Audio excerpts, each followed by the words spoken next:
চট্টগ্রামে রামবতী কমলগঞ্জ সমিতি চট্টগ্রামের উদ্যোগে দোয়া ও ইফতার মাহফিল অনুষ্ঠিত হয়েছে।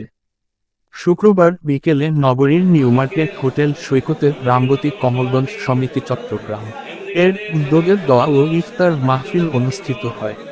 এই সময় ইফতার মাহফিলে প্রধান অতিথি হিসেবে উপস্থিত ছিলেন লক্ষ্মীপুর ৪ মহিলা সংরক্ষিত মহিলা আসনের সংসদ সদস্য ফরিদুন নাহার লাইলি। বিশেষ অতিথি হিসেবে উপস্থিত ছিলেন রামবতী পৌরসভার mayor Mezbah Uddin, star S হসপিটালের উপদেষ্টা ওসমান গনি, রামবতী উপজেলার সাবেক চেয়ারম্যান অধ্যাপক আব্দুল ওয়াহেদ, লক্ষ্মীপুর জেলা সমিতির সভাপতি নজরুল ইসলাম চৌধুরী, বাংলাদেশ সুপ্রিম কোর্টের আইনজীবী এস শরীফ উদ্দিন সহ আরও অনেকেই।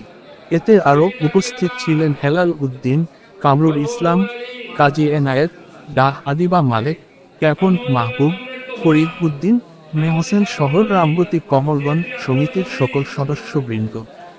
চট্টগ্রাম প্রতিনিধির পাঠানো তথ্য ও চিত্রে ASB নিউজ।